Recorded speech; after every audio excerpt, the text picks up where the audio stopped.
Mga kapuso, mga residente sa Barangay Boulevard Molo, ginkatingala ang pagkakas sang board kag ring sa basketball court sang barangay. SK Chairman ginaligar wala nakabayad sang masobra 400,000 pesos nga utang sa kontraktor.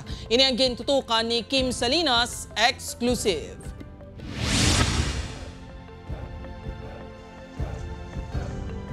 Basketball court, apang wala sang board kag ring. Inisubo ang sitwasyon sa Barangay Boulevard Molo sang ginpadulungan sang news team sa buong adlaw. Ang ini nga sitwasyon, ang ginkarismaya kag ginareklamo sang pila ka residente. Budlay man sa ko, anong wala sa pagkalingawan, ang bangan man sila. Exercise. Oh, exercise, may bubutang tabi mga ano sila babalasa. Katingala man ng mga gahampang nga aging kwa. Ginkakas ang duwa ka board kag ring sang kontraktor nga nagkayo sa pasilidad sang nagligad ni adlaw. Ini matapos ginapahayagan, wala nagbayad sa masobra 400,000 pesos nga utang si SK Chairman Raydin Nicole Benedicto.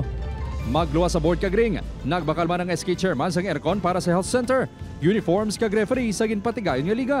Sunod sa kontraktor, masobra 10 ka beses kuno nga ginsukot sa chairman. Apang bisan down payment lang, wala makabayad. Almost 2 years wala sa kabayad sa mga project na blasamon nga marketing namon ti kinanangin namong paong kay wala mo sa gatubang sa amon. Wala mo sa gasiling nga kung saan ay bayaran.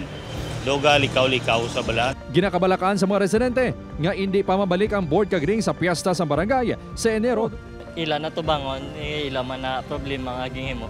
Gintinguan sang news team nga makuha sa bahin ng SK Chairman. Apang wala ini sa ila puluyan, bangod nag-eskwela, wala man ini nagasamat sa mga mensahe sang news team.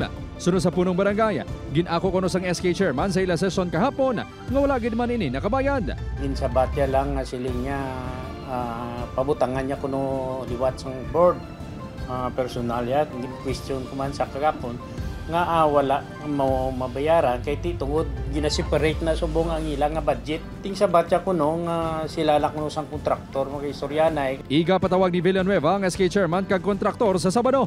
Ginapasumiter man sa barangay si Benedicto sa mga papeles sang ginpamakal sini. Handa man kuno nga ibalik sa kontraktor ang board kag ring kun makabayad na ang SK Chairman. Upod Carmel Porquia, Kim Salinas, One Western Visayas.